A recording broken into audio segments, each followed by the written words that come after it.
Hello, and welcome back to Jenna Gets Creative. Merry Christmas!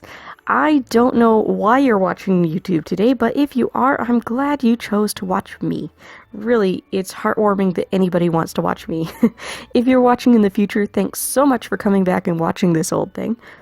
Normally, I upload twice a week, Tuesdays and Thursdays, with some bonuses, but this month I lost my mind and decided daily uploads would be a great idea.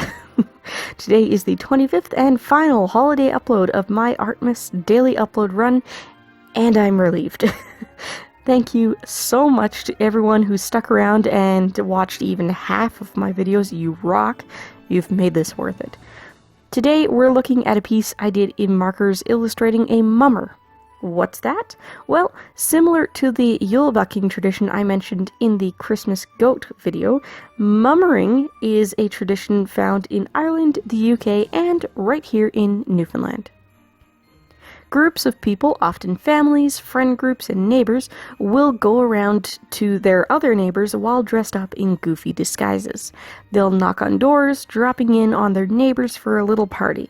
The unexpected hosts must guess the identities of the mummers, and they're typically permitted to poke and prod and ask questions all they like. Mummers will typically do whatever they can to disguise themselves thoroughly. This is not just limited to covering their heads, but also often leads to costumes that are padded or involve someone else's clothing, especially from the opposite sex, and the mummers may play mute or speak while inhaling to disguise their voices. Once identities have been guessed correctly, or given up, food and drink is offered, music is played, informal plays are performed, and then the mummers move on. Mummering was actually outlawed in Newfoundland in the 1860s after a man named Isaac Mercer was murdered in the town of Bay Roberts by a group of people in disguise, and a bill to, and I quote, "make further provisions for the prevention of nuisances," was introduced. Rural communities still practiced mummering, but in larger communities it did fall out of practice. In the 1980s, along with many old traditions, mummering was revived among the younger generation. Many attribute this in no small part to the song, The Mummer's Song, recorded by the folk duo Simoni in 1982. I've yet to actually see anyone dress up and go mummering around here, but the image of mummers is a popular aesthetic at Christmas time.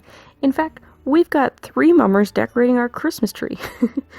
And although no one in my husband's family makes a regular habit of going out mummering, there's still a hint of the tradition echoed in the way they speak.